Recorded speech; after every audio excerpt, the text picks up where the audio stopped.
Hey everyone, I want to thank you guys for sticking around and watching this video. Feel free to watch the entire thing if you want to. I know it's a longer 23-minute video, but it's definitely worth it in my opinion if you want to try and build a patio for yourself. A couple things about the project. I started this back in March of this year and I completed it within 2 months. So it's definitely a doable project if you wanted to do it for yourself. And I ended up spending around $3,500 to $3,700, and which was considerably cheaper than the $10,000 estimate that some contractors gave me. But stick around, watch the video, enjoy, let me know what you think, and I'll see you guys later. We rented a jackhammer from Home Depot and we started cracking away at the small existing concrete path in the backyard.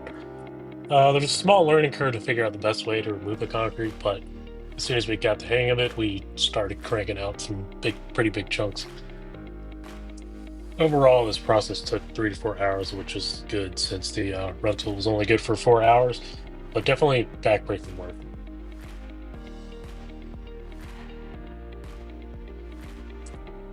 About a week later, we finally had some time to remove the concrete.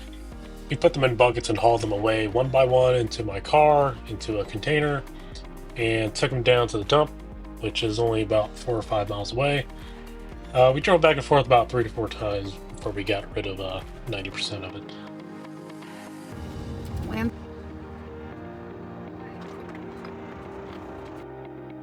I put wooden stakes in the ground to mark where I wanted to dig, and I ran a string line across to get a straight enough line. And after that, I used some ground paint to mark where I was going to dig. The path ended up being about 14 feet in length and exactly 10 feet in width. Originally, I had wanted to make a path with pavers to mimic the path that was there before, but we botched that idea and we went for an entirely rectangular path. And at the end, I think we made the correct decision. Otherwise, it would have been a small 2 by 5 foot patch of grass that was kind of raining.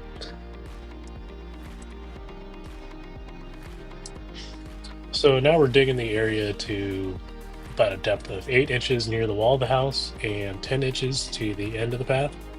This is to get the 1/4 inch per foot slope away from the house so water will run off correctly and water doesn't end up pooling in the house. Curiously enough, we do have very sandy soil, and originally we were going to use a paver-based panel, which is a synthetic polymer plastic bedding for the sand to sit on top of. But since we have sandy soil, we ended up just going for uh, the traditional crushed stone and gravel. We rented a box truck from Home Depot to take away all of the dirt that we were using. I made the mistake of buying just Home Depot buckets and carrying them one by one with the dirt inside, and I definitely think a wheelbarrow would have been a better option. Yeah, driving the U-Haul to the dump was an experience. Never drove an overweight truck before. We definitely went over the gross weight for the back of the truck, but we drove safely to the dump, and the gross weight when we arrived was around 12,180 pounds or 6.1 tons. This is the Millersville landfill. It's about 20 minutes away from our house, and it's where we are able to drop off dirt. It took close to an hour or two to get rid of all the dirt, slowly shoveling out one by one through the back. We found that if you drive a Home Depot truck to the dump, it's considered a commercial vehicle and they'll charge you for dumping. Standard truck would have been free, but since it was a Home Depot truck, we ended up just paying it. When we left, it was about 6,300 pounds or 3.15 tons for a net weight of dirt being 5,880 pounds or 2.94 tons.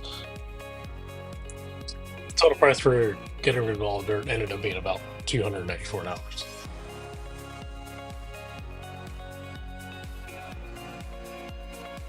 You get it?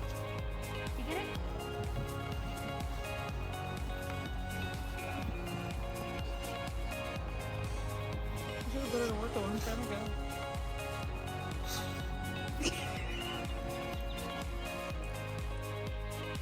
Here we have 6.5 tons of 3/4 inch crushed stone, 1.25 tons of 3/8 inch crushed stone, and pavers being delivered from Mazel Brothers, which is a family owned local business near us.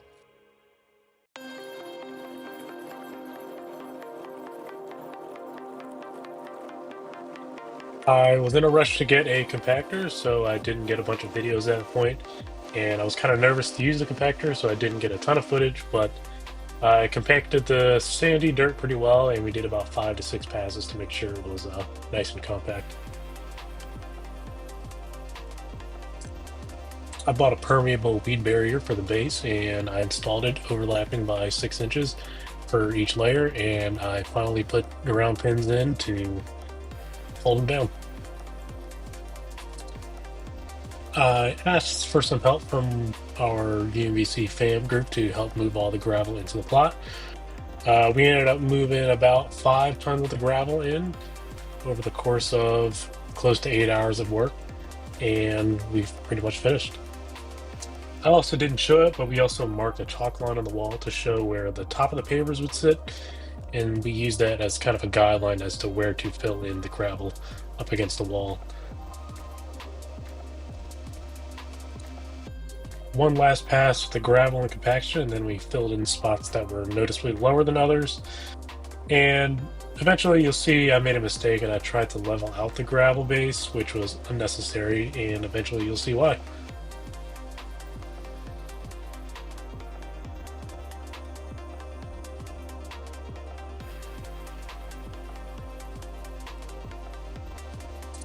So a lot of this here was unnecessary because we were eventually going to be putting the crushed stone on top. Um, would it be nice to have a perfectly quarter-inch drop gravel all the way? Yes. But is it 100% necessary? No. Eventually I called it a day, and then I decided to compact it one more time, and then we were ready to pour the crushed stone in the area. We poured in the crushed stone directly on top of the larger gravel pieces. The Mason Brothers employees told us to use a half-inch layer of crushed stone on top, and I made the mistake by pouring the crushed stone first and then putting the leveling pipes in, which made it considerably harder to figure out where the half-inch resided. You can see that we were working on the smaller section near the gate. We made a smaller retaining barrier to keep the rocks from going over to a lower section where the eventual step would be made.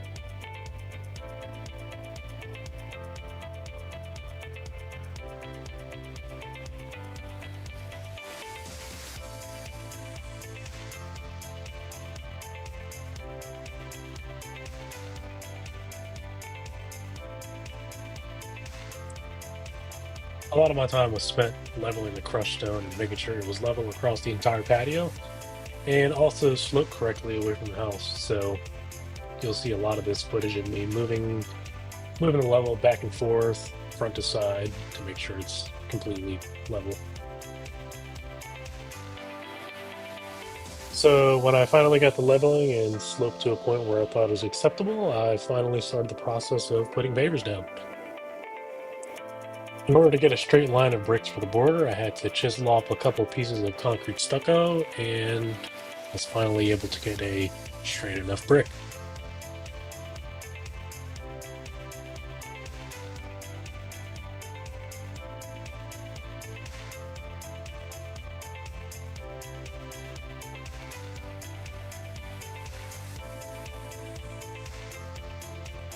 The original plan was to slope bricks at a steep angle up to a height of 1 brick, but I didn't like the look of it after it was complete, but I left it here to show the amount of work that it took. I ended up pulling it all up and came up with a different design, which you'll see later on in the video.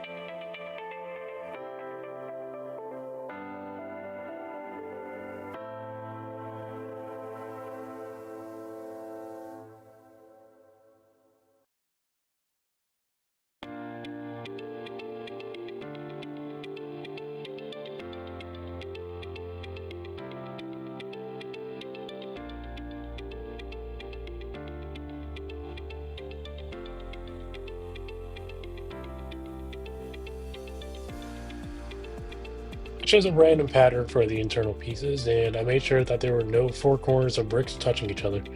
And if you didn't know, because I didn't, is that when you have a four corner situation, it can sometimes create a long continuous line, which are more prone to shifting, settling, and cracking.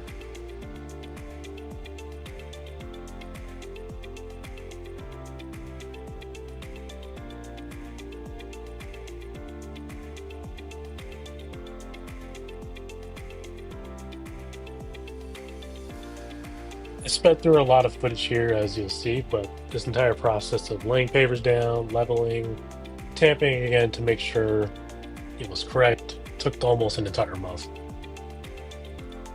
With natural blockers like rain, super cold, windy days being an exception, most of this work that I did was after my day job after 4 p.m. And most of them were spent for about 3 to 4 hours just laying pavers down, working, and ordering takeout since I was too tired to cook food at home.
So I finally started to tackle the small section here, and I went with a brick as a blocker with another brick stacked on top.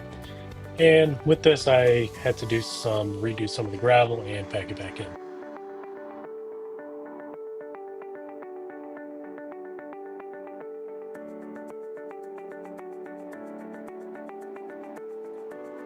As the days went on, I eventually got stronger in my forearms and fingers, and I probably went about twice as fast with all the experience I had. Don't get me wrong, it's still a bunch of work, but it definitely was easier now that I had the muscles and back for it at this point.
I left little squares that I would have to cut eventually to complete the project. The way the bricks are sized, I couldn't get it to line up evenly with the existing concrete stairs. And I also read online that you do not want to be making cuts smaller than 3 inches. And so you can see that the bricks ended up being 2 or 3 inches shorter than the existing concrete path. I had to remember to take breaks because this was one of the hottest days of the year so far, and definitely felt some heat exhaustion after I was done with this day.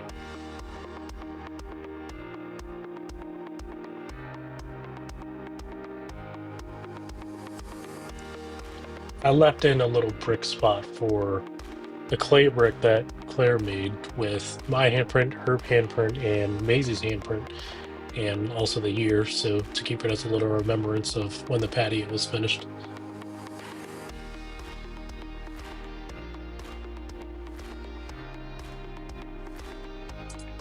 I had a little bit of trouble here picking out what I wanted to do for the small section, and I ended up just matching it with the exterior of the larger path, and I ended up making these small little square holes that I would eventually need to fill in later. I rented a brick cutter from Home Depot and I got to cutting the remaining pieces. This is my first time ever using a power tool saw of any kind, and it was kind of scary at first, but you do get used to it. And some of the cuts were good, some of the cuts were bad, and I ended up wasting a couple pieces.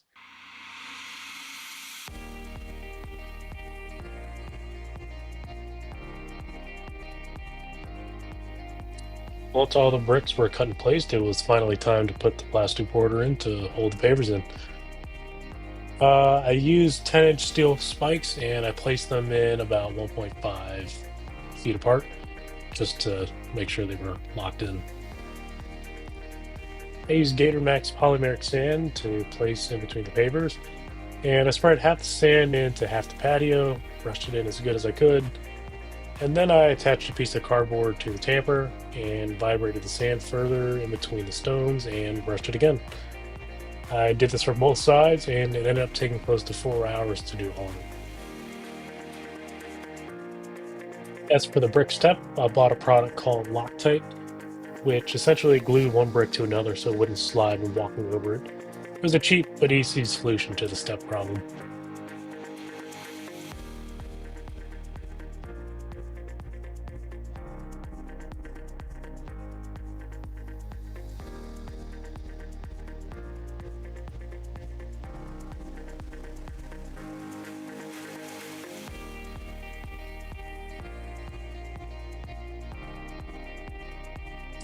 And finally, I did the same process for the small little area next to the gate. Took about 20-30 minutes with a lot of extra sand near the end. I brushed off any extra polymeric sand that I could, and then it was time for watering.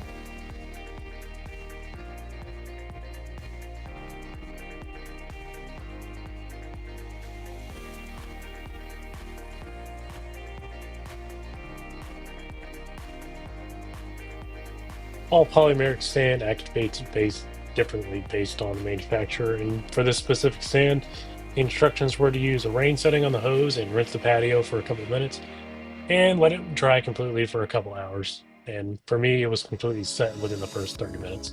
So here's a little before and after of when it completely dried, which was the next morning, and eventually the next day where we finally put the furniture on top. And here's the completed product with how it looks currently.